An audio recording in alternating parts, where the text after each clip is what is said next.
Olá para você que acompanha a nossa programação. Uma alegria poder lhe fazer companhia em mais um Conhecimento da Fé, seu encontro com a Palavra de Deus. Seja bem-vindo, bem-vinda a esse nosso compromisso com a revelação bíblica, nessa experiência do conhecimento da fé. Você já sabe, o nosso programa é sempre às quartas, às 9h30 da noite e aos sábados, 12h30. E hoje nós temos a oportunidade de receber aqui dois entrevistados, dois convidados que vão nos ajudar a falar um pouco mais da Palavra de Deus. O professor Herbert Vieira Barros, professor de Teologia no Instituto de Filosofia e Teologia de Goiás, mestre em Ciências da Religião pela PUC Goiás, e o Carlos Henrique Rorato Souza, professor universitário e pesquisador, especialista em Bíblia e facilitador do CEBI, o Centro de Estudos Bíblicos aqui de Goiás, e também é membro do projeto Compromisso. Iniciando esse momento do nosso conhecimento da fé, convido você a fazer a sua oração, a se colocar na presença de Deus, para que o Espírito Santo nos auxilie nesse momento em que nós nos dispomos a aprender um pouco mais da Palavra de Deus.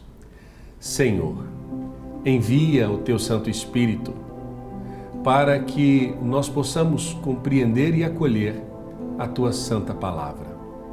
Que nós busquemos acolher a Tua Palavra e Te conheçamos, Te façamos conhecer, Te amemos e Te façamos amar, Te sirvamos e Te façamos servir.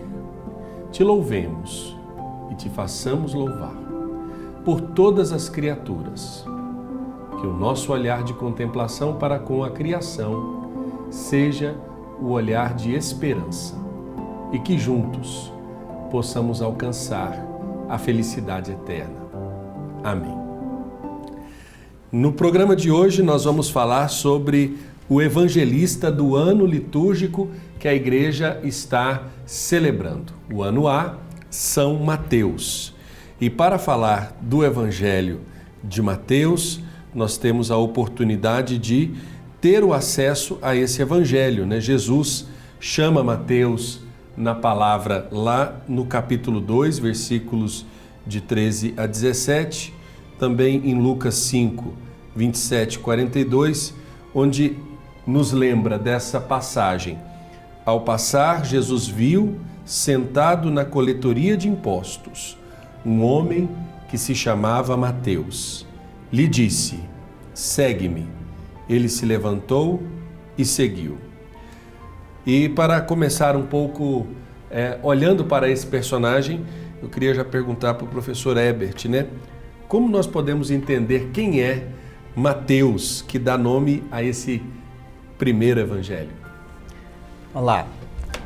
Pois bem, esse personagem Mateus, né, esse nome Mateus, significa uma experiência comunitária, significa uma memória dos discípulos e também, por que não, das discípulas de Jesus que compuseram, através das primeiras comunidades, uma lista, um elenco de pessoas que fizeram parte ou que estavam próximos do Jesus. A comunidade mateana atribui este evangelho a esse Levi, o publicano, ou a esse publicano, já dizendo do porquê que se escreve. Um judeu publicano era considerado um pecador, porque de certa forma atraía a tradição judaica, oferecendo os seus serviços fiscais ao Império Romano. E aí a comunidade atribui a esse nome, Mateus, um cobrador de impostos, esta obra que é o primeiro evangelho da tradição da igreja. Carlos, quando nós entendemos o primeiro evangelho e também a ordem daquilo que é disposto na liturgia, né, o ano A, nós temos aí, seguindo os sinóticos, né, o ano A, o ano B e o ano C, começando pelo ano A, o ano de São Mateus, entendemos que o ano litúrgico começa sempre no primeiro domingo do advento, né? Não segue a lógica do tempo civil, por assim dizer. Olhando para essa realidade das celebrações, como nós podemos entender a característica, qual que é a pergunta, digamos, que Mateus responde ao escrever o Evangelho? Bom, os Evangelhos, eles nascem em um momento em que a comunidade ou as comunidades começam a se perguntar principalmente duas coisas. Em momentos de crise ou de dificuldade, quem é Jesus? Quem é esse Jesus que nós somos convidados a experimentar, a conhecer?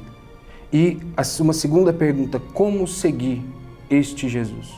Então, como os Evangelhos nascem em contextos de perseguição, de dificuldade, de crise e de conflitos nas comunidades, essas duas perguntas são cruciais para que a comunidade continue seguindo, continue caminhando. Perfeito. Quando nós olhamos para esse escrito do Evangelho, vemos características também interessantes, professor Herbert, do contexto da época.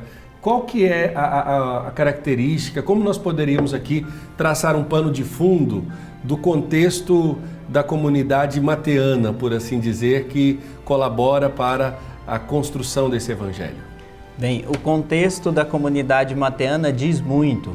Haja vista, o contexto das comunidades vão, de certa forma, delineando a literatura sinótica e também delineou a literatura joanina. Estou citando porque nós temos 3 evangelhos sinóticos e um evangelho de João, que não se configura nessa lógica. Dentro dessa perspectiva, enquanto contexto comunitário, em Mateus nós estamos diante de um grupo de judeus convertidos à proposta de Jesus. Por isso, o Evangelho de Mateus, falando do seu contexto, vai organizar esse escrito em 5 pequenos livros com um discurso e uma narrativa. Vai colocar Jesus fazendo uma peregrinação, uma ida ao Egito, colocando Jesus como o novo Moisés. E vai também citar o Primeiro Testamento, sendo de um contexto, de uma comunidade que é de judeus convertidos à proposta de Jesus, logicamente, eles foi necessário que eles chancelassem essa experiência pós-pascal à luz do Primeiro Testamento. Então, respondendo a essa questão de contexto, o Evangelho de Mateus é o que mais cita o Primeiro Testamento. Agora eu pergunto, Carlos, por que o Evangelho de Mateus tem essa característica de ser um evangelho catequético, um evangelho ligado a essa realidade dos iniciados na fé? Eu acho que é muito importante a gente lembrar que o evangelho, e seja o evangelho de Mateus, seja Marcos, Lucas ou João, são memórias colecionadas e que no fundo são catequese. Então, as comunidades contam as suas histórias e guardam as suas memórias sobre Jesus. E essas memórias vão sendo colecionadas e vão ajudando, fazendo com que o povo que vai entrando para as comunidades entre também neste processo, descobrir quem é Jesus, descobrir como segui-lo e aí sim fazer a sua opção. Então, por isso, o Evangelho de Mateus entra nesse esquema catequético de um grupo de comunidades, para ajudar esse pessoal a perceber Jesus. Pensando em uma comunidade ou em um grupo de comunidades ali no norte da Galileia, talvez na Síria, formados por judeus convertidos ao cristianismo, como disse o professor, é preciso entender onde Jesus se encaixa nesse processo. Então, onde está Jesus na vida desse povo judeu, na vida do seu povo? Onde está esse Jesus? O que ele significa para esse pessoal? O que é preciso continuar e com o que é preciso romper? Então, é nesse processo. É muito interessante observar aquilo que você disse, das memórias colecionadas, das catequeses para o povo, tudo isso muito influenciado por esse contexto, para nos dar um pano de fundo, para entender melhor esse Evangelho. Queria convidar você que está em casa a abrir a sua Bíblia em Mateus capítulo 1, versículo 18, e depois já no capítulo 2, versículos 22. Vamos lá no Mateus capítulo 1, versículo 18. Você pode ler, Carlos, por favor? Sim. A origem de Jesus Cristo foi assim. Maria, sua mãe, comprometida em casamento com José, antes que coabitassem, achou-se grávida pelo Espírito Santo. E no capítulo 2, professor Herbert, versículo 22, por favor. Quando, porém, soube que na Judéia reinava Arquilau em seu lugar seu pai Herodes, teve medo de ir para lá. Depois de receber em sonho um aviso, retirou-se para a região da Galileia. E aqui nós somos chamados a fazer uma comparação com Êxodo, é isso? Nós vamos olhar lá no texto de... Eu queria que o senhor primeiro falasse um pouco dessa origem. Por que a gente pode entender que esse texto que acabamos de ler, ele já diz um pouco dessa origem divina de Jesus? Bom, é importante entender, eu penso, que os chamados evangelhos da infância, os capítulos 1 e 2 do Evangelho de Mateus, querem apresentar Jesus já desde o início como aquele que é o esperado pelo povo judeu, é o novo Moisés que vem libertar o seu povo. Então isso faz com que ele venha da parte de Deus, não é? Ele é o novo Moisés mandado por Deus para libertar o seu povo. Então, por isso, a origem de Jesus vai ser contada mais ou menos como se contou a origem de Moisés. E ele faz o percurso histórico do seu povo. Ele vai para o Egito, volta do Egito, refaz toda a história do seu povo para dizer que Jesus nasce cercado e inserido, profundamente inserido na história de libertação do seu povo. Olha que interessante, porque justamente no livro do Êxodo, lá no capítulo 1, versículo 8, diz o seguinte: surgiu então no Egito um novo rei que não conhecera José.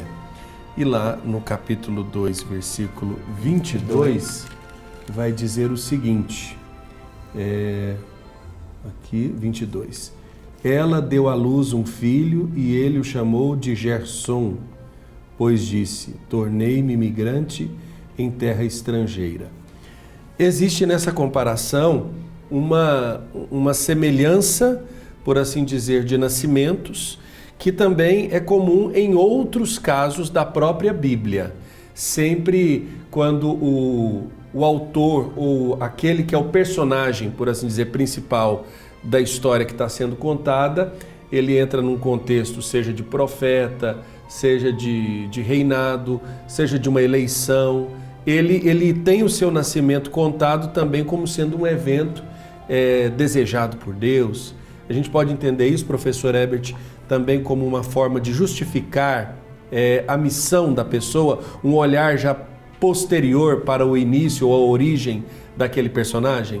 Sim, basicamente esta é a metodologia em que as comunidades escreveram, sobretudo o Evangelho de Mateus. Haja vista que nós estamos diante de um escrito, muito provavelmente, segundo a tradição, do ano 80, ou seja, 50 anos depois do evento histórico Jesus de Nazaré.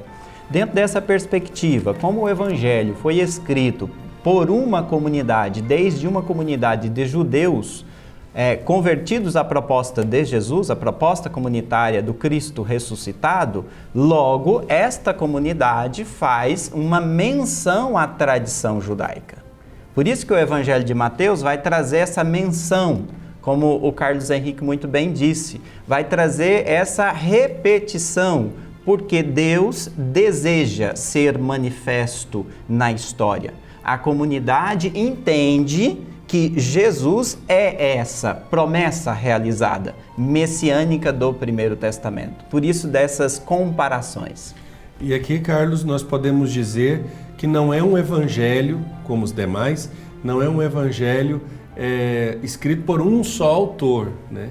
Eu queria que a gente pudesse falar um pouco sobre isso, porque tem pessoas que possam imaginar, de modo equivocado, que o evangelho foi escrito somente por uma pessoa ou aquela pessoa que está dando o nome ao evangelho. Eu acho que é muito bonito a gente retomar essa história, não é? Então Jesus vive, é assassinado, ressuscita e fica o grupo de comunidades para seguir o seu projeto, não é? Então, esse pessoal se organiza e começa a se organizar e se reunir em grupos que nós chamamos de comunidades e começam a se comunicar principalmente a partir das cartas. Então, os primeiros escritos que nós temos do Segundo Testamento, ou do Novo Testamento, como nós chamamos, são as cartas, principalmente as cartas de Paulo.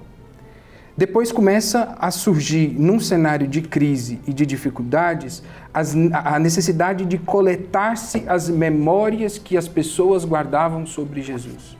Então, às vezes se guardavam palavras, ditos, às vezes as memórias da paixão de Jesus, às vezes algumas parábolas, alguns acontecimentos, e as pessoas iam contando isso principalmente na oralidade ou talvez em pequenos escritos, ao longo de bastante tempo, 40, 50 anos. E aí as pessoas começaram a coletar e colecionar essas memórias em escritos maiores.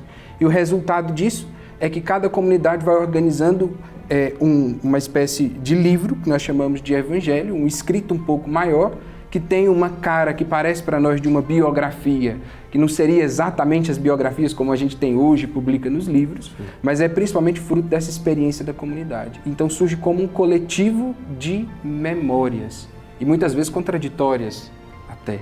Até porque dentro desse coletivo de memórias, dessas memórias colecionadas, desses relatos que são ajuntados na experiência da comunidade, passa pelo crivo do ser humano, né, professor Herbert? E esse crivo é limitado muitas vezes, seja pelo estudo, seja pela experiência da pessoa, por onde Deus fala, né? É bom a gente lembrar que, apesar dos limites, Deus fala também através dessas memórias. Sim, sim. E a igreja, na sua tradição, sobretudo no documento da Dei Verbo, vai dizer que em tudo a palavra de Deus é perfeita, porém por intermédio das mãos humanas, que é imperfeita e transitória.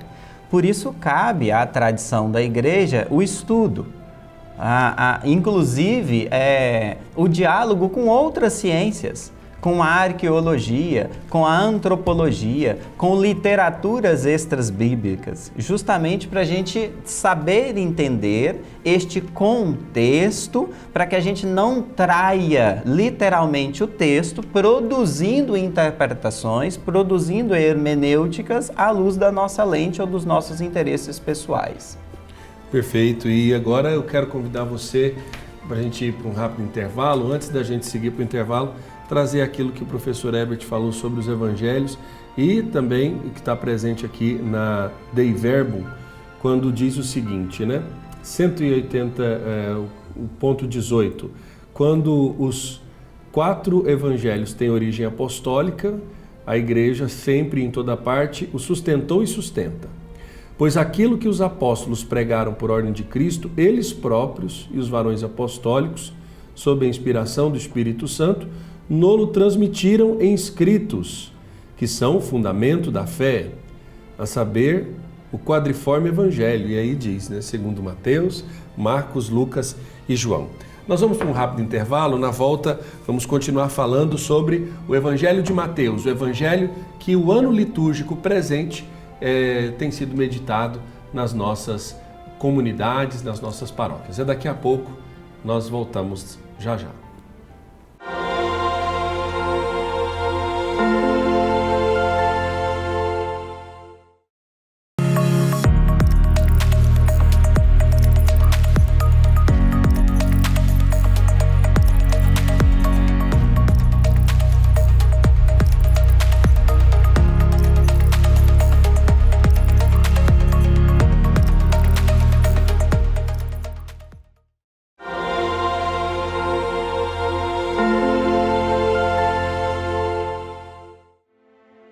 Estamos de volta com o Conhecimento da Fé, seu encontro com a catequese da Palavra de Deus, falando sobre a pessoa de Mateus, olhando para essa realidade daquilo que é o chamado. Vamos lembrar um pouco desse contexto. Mateus, a palavra diz que era publicano, né? Um coletor, estava na coletoria de impostos, e ele é chamado.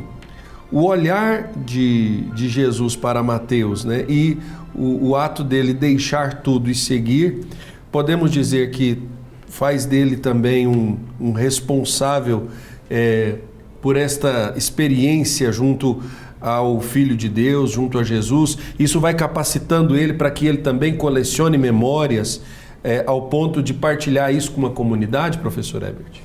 Pois bem, a ideia de a tradição, melhor dizendo, atribuindo o evangelho que nós estamos falando nesse programa à figura de Mateus, ela é inaugurada no século II depois de Cristo. Então nós podemos olhar essas perguntas, Padre Wellington, desde o ponto de vista da tradição da igreja, e aí nós temos uma resposta, e desde o ponto de vista da exegese. Eu vou fazê-la desde o ponto de vista da tradição da igreja. Certo. Então, olhando essa experiência do personagem Mateus, que escuta a voz do Senhor e sai da sua função, e função indesejada para aquela comunidade da qual esse evangelho está sendo escrito, essa ação do personagem Mateus faz com que o evangelho seja visto de forma prática e objetiva na vida das pessoas.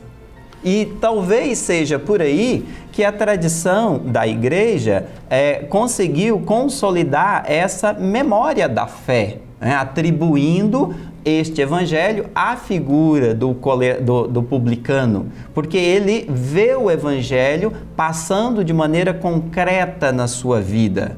Dentro dessa perspectiva, essa comunidade faz essa memória e atribui o evangelho a esta pessoa. Perfeito. Carlos, quando olhamos para a qualificação, por assim dizer, né? Capítulo 10 de Mateus, versículo 3 diz lá: Filipe e Bartolomeu, Tomé e Mateus, o publicano, Tiago, filho de Alfeu e Tadeu. É a lista dos 12 apóstolos. Ele se torna um apóstolo. E aí eu queria que você pudesse ressaltar essa característica que eu acho que é fundamental para se compreender Mateus, de publicano a apóstolo. Esse é um trajeto muito interessante. Pensar Mateus como alguém que é, vamos dizer, odiado, não é, por ser cobrador de impostos, um traidor do povo, está a serviço dos romanos para explorar o povo. E ainda não seria a primeira vez que a gente ouviria dizer de um cobrador de imposto que cobrou a mais para ter para si, não é? Então, de alguém que atua ativamente, de uma forma ou de outra, para a opressão do seu povo, ao ponto de largar tudo e seguir Jesus, é um processo que eu acho que diz muito sobre o que Jesus veio fazer. Então, a comunidade dizer que este evangelho, ou a atribuição posterior dizer que este evangelho é de Mateus, eu acho que tem muito a dizer duas coisas. Primeiro, é uma comunidade de tradição judaica, mas tem lugar para todo mundo, ou tem que ter lugar para todo mundo. E num segundo momento, é que para se tornar discípulo de Jesus, é preciso largar aquilo que gera exploração, opressão, aquilo que não conversa com o projeto do reinado de Deus. Olha que interessante isso. E se a gente abrir a Bíblia no capítulo 9 de Mateus, versículo 9 ao 13, diz lá sobre a vocação de Mateus. Ao passar adiante, Jesus viu um homem chamado Mateus, sentado no posto de arrecadação, e disse-lhe: segue-me. E ele se levantou e o seguiu. E quando estava sentado à mesa em casa, vieram muitos publicanos e pecadores, e sentaram-se com Jesus e seus discípulos. Os fariseus viram isso e diziam aos discípulos dele: por que vosso mestre come com os publicanos e pecadores? Ao ouvir isso, Jesus disse: não são os que têm saúde que precisam de médico, mas os doentes. E depois aprender o que significa: misericórdia eu quero, não sacrifícios. Com efeito, não vim chamar justos, mas pecadores. Professor Herbert, de fato, como o Carlos Henrique nos disse, né, a forma do chamado e a capacitação que Jesus dá a pessoa de Mateus, mesmo ele vindo de uma realidade considerada não só pecadora, mas também da questão da pureza e impureza, né? Considerado até impuro e marginalizado do ponto de vista da religião judaica, é uma definição que, como o Carlos disse, inclui todo mundo, né? Sim, inclui todo mundo, inclusive alguns tradutores conseguem dar uma interpretação ao nome de Mateus, né? Que é dom de Deus. Olha que magnífico, dom de Deus. Ou seja, esta comunidade, este evangelho, traduz o desejo de Deus para com sua criação, dizendo que, independente do que você faça, se você aceita e dialoga com o ethos do ressuscitado, com a proposta do evangelho, Deus é e está para você pela via da graça.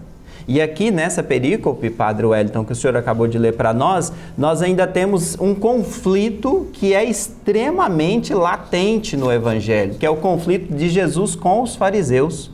Os fariseus na comunidade mateana representam a religião oficial, do qual a comunidade está procurando não cometer os mesmos equívocos do julgamento, da condenação. E aí o chamamento de Mateus é justamente este exemplo de boa notícia.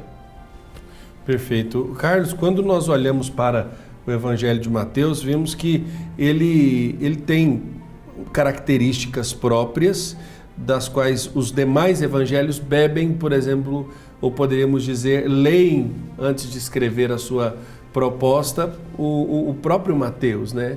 Se a gente for comparar assim um evangelho ao lado do outro, eles se completam, mas dá-se a entender que Mateus traça uma linha e dessa linha os demais vão seguindo aí. Então, sobre o processo de formação dos evangelhos, existem muitas abordagens, né? E, bom, existem abordagens que tratam de Mateus como sendo o primeiro evangelho de todos os outros. E do qual saíram os outros. Existe uma outra abordagem que é bastante conhecida na pesquisa e bastante usada, que diz que foi o evangelho de Marcos, que talvez tenha sido o primeiro, ali por volta do ano 70, e depois seguem, então, ali por volta dos anos 80, 90, os evangelhos de Mateus e de Lucas, que usam a catequese de Marcos, aprofundam o esquema que a comunidade de Marcos coloca e vão colocando os seus retoques. Agora, acima de tudo, o Padre Wellington destacou bem que a gente consegue comparar os textos, a gente chama de leitura sinótica, não é? Colocar os textos que são paralelos de Mateus, Marcos e Lucas lado a lado. O interessante, ao fazer esse exercício, é que a gente consiga ver naquilo que é diferente, naquilo que cada comunidade trabalhou em termos de detalhes, em termos de informações, aquilo que está no texto, que não está nos outros ou nas outras versões, é ali que a gente enxerga o rostinho da comunidade, a fé e a raiz daquela comunidade. Professor, quando nós olhamos para o Evangelho, entendemos também que ele está organizado em partes, né? Uhum. Como a gente pode identificar essas partes do Evangelho de Mateus? Como é que está dividido isso? Veja bem, o Evangelho de Mateus é uma memória da Torá, ou seja, é uma memória da organização da lei judaica ou do núcleo da fé do povo judeu. No tocante a isso, por ter sido escrito por uma comunidade de judeus convertidos à proposta de Jesus, o Evangelho está organizado em uma introdução, 5 pequenos livros que remontam o Pentateuco, cada qual com sua narrativa e com seu discurso, e a conclusão que vai tratar da cena da paixão. Então, essa organização interna também serve como um argumento catequético que a comunidade usou para dizer de forma literária que Jesus é a promessa messiânica que já estava anunciada no Primeiro Testamento. É interessante porque termos como reino, justiça, libertação estão presentes nesses relatos. Qual que é o argumento, por assim dizer, de quem escreve, Carlos, para poder abordar temas tão profundos, né? Quando a gente fala do reino, lembrar do reino de Deus, falar de justiça, uma prática que é dissociada dessa justiça dos homens, e Jesus aborda isso muito nas suas pregações. Depois, falar de libertação num contexto onde muitos ainda são aprisionados, seja pelo exercício de uma lei que vem a oprimir, vem a pesar, ou aqueles que são cerceados de fato da liberdade. Queria que você falasse um pouco sobre isso. Você pergunta argumento. Eu acho que o grande argumento, ou quer dizer, a raiz da fé dessas comunidades brota da experiência de um Jesus que tem os 2 pés bem firmes na história. Eu acho que é um Jesus que não cai de paraquedas na história do seu povo, mas é um Jesus que desde pequeno sabe e passa pelo processo histórico do seu povo de forma simbólica, não é? Vai ao Egito, volta do Egito, se estabelece na terra. Então eu acho que nasce dessa experiência profunda de um Jesus que tem os pés bem firmes no chão da realidade. E é nessa realidade que ele vai mostrar essa nova justiça, tema que é tão importante para a comunidade de Mateus. Jesus é o grande mestre da justiça, que veio trazer a nova justiça, veio cumprir toda a justiça. Agora é interessante também, professor Herbert, observar que Mateus dá uma ênfase nesses episódios em que Jesus fala do dinheiro, né? Do uso do dinheiro, da partilha, das dificuldades da carência ou da acumulação. Eu queria que o senhor também trouxesse esse importante detalhe, porque Mateus ele vem desse universo, né? É um homem que lidou com dinheiro durante toda a vida. Se a gente fosse observar, é um ex-cobrador de impostos. Há também gente que diz que ele se torna apóstolo da Galileia, que ele entendia o grego e o hebraico, que ele tinha esse interesse nos ensinamentos de Jesus que envolviam dinheiro. Diz muito para nós também no dia de hoje, né? Sim, diz muito para nós. E aí, dentro dessa chave de leitura que você nos provoca agora, Padre Wellington, eu lembro do texto motivador da campanha da Fraternidade e Fome, que é Mateus capítulo 14, a partir do versículo 13, né? E aí, aqui nós, nessa perícope, do versículo 13 até o versículo 20, que é intitulada aqui nesta edição bíblica de Primeira Milagre dos Pães, e é o texto bíblico da campanha da Fraternidade desse ano por excelência, vem trazer essa forma como a comunidade, à luz do ressuscitado, lida com o dinheiro. Nesta perícope, nós temos uma realidade de uma multidão que não tem direção, o dia vai passando, os discípulos chegam até Jesus e diz: despede o povo tem que ir embora, comprar comida.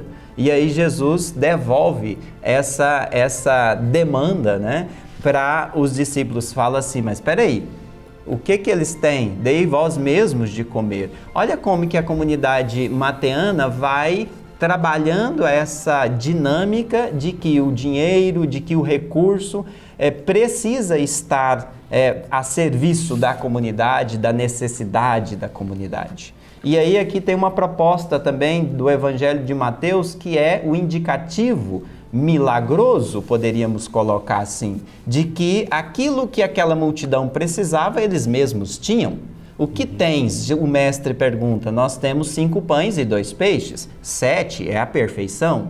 Olha que interessante. Fazer essa conexão, fazer essa memória de que o recurso, o dinheiro, também deve ser trabalhado em prol da comunidade. E partilhado, né? E partilhado. Isso mesmo. Nós vamos agora para um rápido intervalo e na volta tem o nosso terceiro bloco desse programa Conhecimento da Fé, falando sobre o Evangelho de Mateus.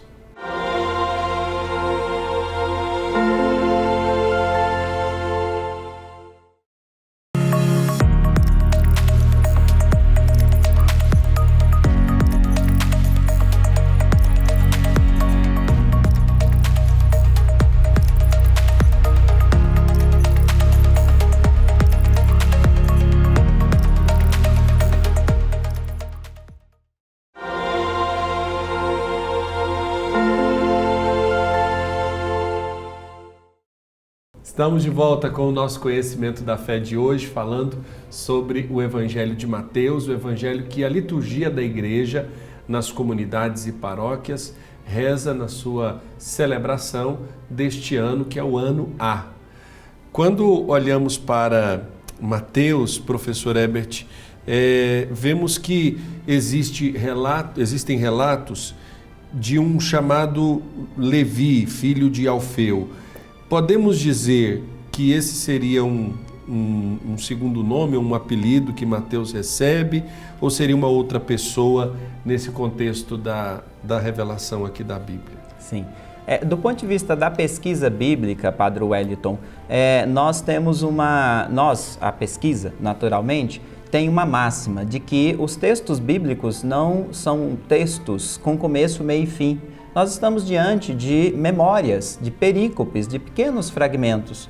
Então, essa menção de Mateus, filho de Levi, pode ser uma memória que ficou na história, vinculando a figura de Mateus a uma tradição sacerdotal, por exemplo, a tribo de Levi, ou pode ser uma outra corrente de interpretação desta figura que ficou fragmentada na literatura bíblica.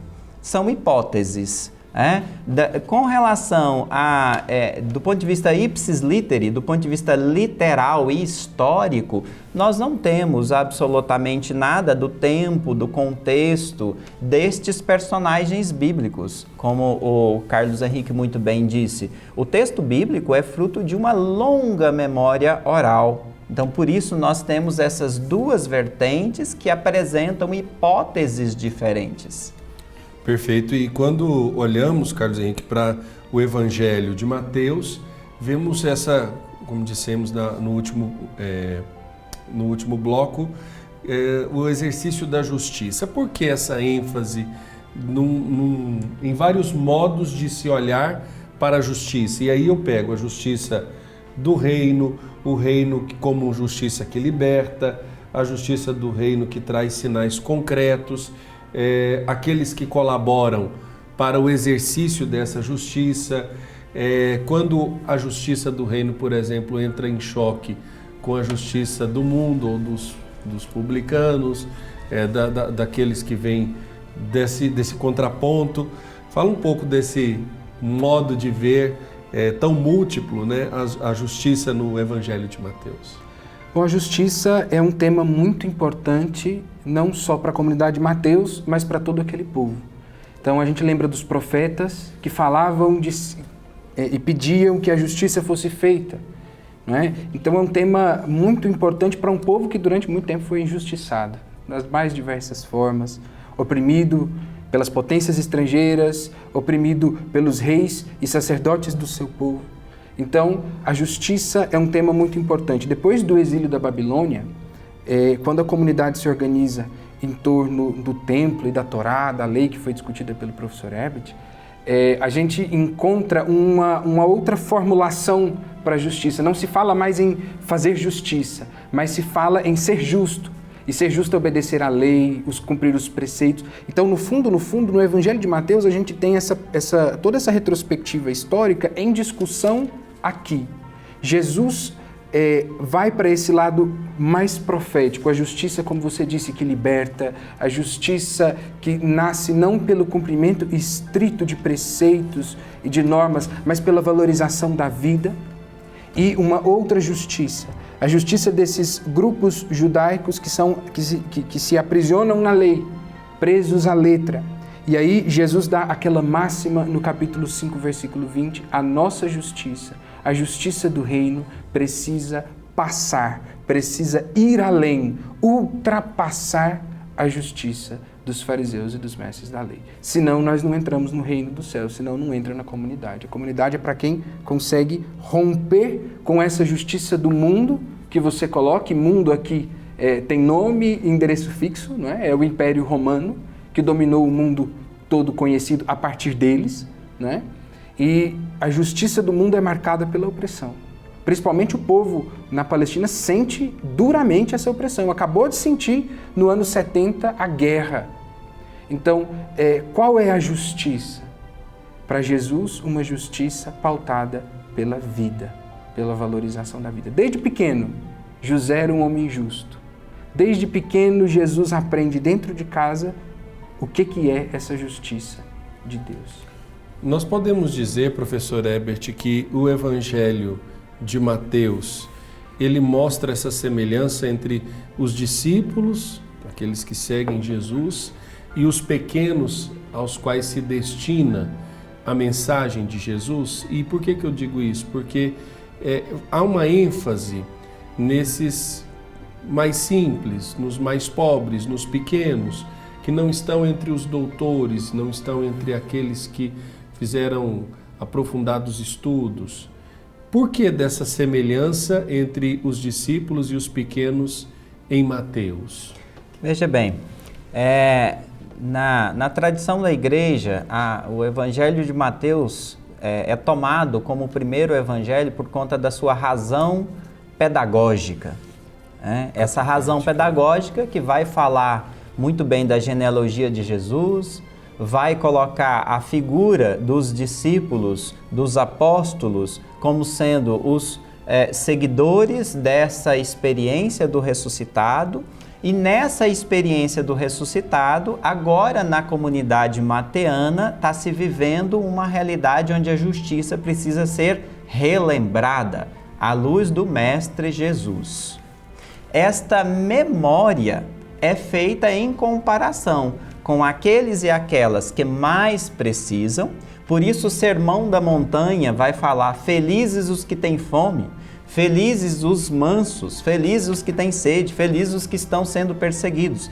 E por que, Padre Wellington, o Evangelho vai fazendo essa comparação entre os discípulos e os pequeninos? Porque os discípulos e discípulas de Jesus, aqui literariamente representado pela tradição da igreja, apóstolos, ou seja, aqueles que vieram depois de Jesus, devem seguir essa experiência, devem ser fiel a essa experiência. E é interessante a gente observar isso, o quanto que a comunidade mateana dá ênfase de que o reino está para aquele e aquela que mais necessita. E um discípulo, uma discípula de Jesus deve ser fiel a essa dinâmica do Evangelho, a essa proposta. Carlos, quando olhamos para o Evangelho de Mateus, também temos a certeza de que o seu tema central é aquilo que o livro de Daniel já fala, ou já antecipa, como uma expressão do reino dos céus, ou reino do céu. Quando nós falamos de reino do céu, eu queria que você pudesse falar para nós do que Mateus está falando. Você fez a provocação sobre Daniel, não é? Então, de onde vem essa ideia? Vem de Daniel. O livro de Daniel, os capítulos ali 7 a 13, eles apresentam uma visão sobre os reinos na terra. E eles vão apresentando os reinos com figuras de animais, para dizer que os reinos são animalescos, porque tratam o povo com brutalidade. E aparece o reino de Deus. Aparece o reino de Deus, diferente dos outros, como um filho de homem. Interessante que esse é o título que Jesus mais usa para falar de si. O Filho do Homem. O Filho do Homem. Então, o reinado de Deus é o reinado do Filho do Homem. Aquele que traz um reino de justiça, um reino de vida para todo mundo. Então, acho que Jesus, por se chamar Filho do Homem, coloca o seu projeto nessa esteira. Então, é muito importante esse horizonte. E quando olhamos para o reino do céu, professor Herbert, eu queria trazer aqui 3 pontos, onde se desenrola esse reino. A realidade ética, a realidade eclesiástica do ponto de vista da organização da comunidade, e a realidade escatológica, daquilo que será cumprido no futuro, nesse plantar esperança do bom que há de vir de Deus. Queria que o senhor falasse um pouco dessa perspectiva tripartite do reino do céu em Mateus. E isso é importante porque essa dimensão tripartite aí da ética, da organização comunitária, que é a organização eclesial, e da esperança escatológica, daquilo que há de vir, isso tudo é vivido no presente. Reino de Deus para a comunidade mateana é um reino vivido, é uma prática comunitária vivida no já da existência. É interessante esse convite que o próprio Mestre faz para a humanidade. Viver a ética do reino, viver uma organização de um projeto comunitário onde as pessoas são respeitadas, na esperança da manifestação plena da chegada, ou da vinda, ou do encontro da graça de Deus para conosco, por conta da nossa casualidade humana. Estamos, nós humanos, nós criação, estamos detidos no cronos, no tempo. A graça de Deus é uma dimensão voltada para o kairos, para a eternidade. Então não tem começo e nem fim para a graça de Deus. Então por isso nós, na esperança, caminhamos em direção ao ressuscitado. E isso se dá no presente da vida comunitária. A comunidade mateana sabia disso muito bem e penso eu que devemos resgatar essa mística mateana do reino. Olha só, e que é interessantíssimo, já caminhando para o final do nosso programa, mas Carlos Henrique, quando falamos dessa esperança do reino do céu, que vai se cumprir plenamente no futuro, mas é uma realidade que tem o seu início, por assim dizer, com a pessoa de Cristo que está inserida no tempo, na história, já começando, já trabalhando para que esse reino do céu comece a ser sentido, ainda que, digamos, não de forma plena, mas nas experiências que a comunidade faz da adesão e da resposta ao convite do reino, né? Exatamente. Aí aqui é importante um paralelo entre o capítulo 5, então um sermão que a gente chama Sermão da Montanha, as diretrizes para a comunidade, quem são os bem-aventurados, como é que deve ser o modelo de justiça, e o texto de Mateus 25, discurso escatológico, que aponta lá para frente, para o reino que, como você disse, vai se realizar, mas aponta como uma seta para que a gente vá caminhando nessa direção. Que direção é essa? Tive fome e você me deu de comer. Tive sede e você me deu de beber. Eu tive sem roupa e você me vestiu. Tive preso e você foi me visitar. Então esse é o farol que ilumina a caminhada da comunidade na certeza de que esse reino vai se concretizar plenamente lá na frente e com os nossos passos por aqui.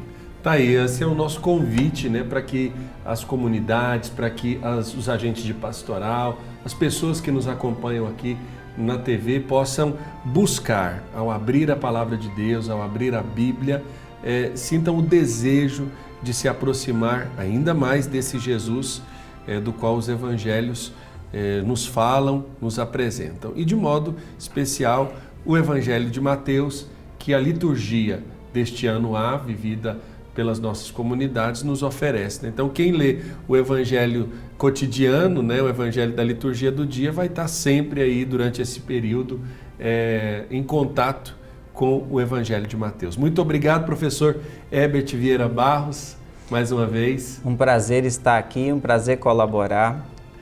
Carlos Henrique, muito obrigado. Eu que agradeço, muito obrigado pela oportunidade. Nós que agradecemos. Pedir a bênção de Deus sobre você, a sua vida. O Senhor esteja convosco, Ele está no meio de nós. Abençoe-vos o Deus Todo-Poderoso, Pai, Filho e Espírito Santo. Amém. Lembrando a palavra de Mateus, capítulo 28, versículo 19.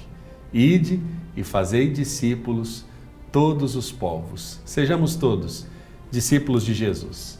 Até o nosso próximo encontro. Um abraço.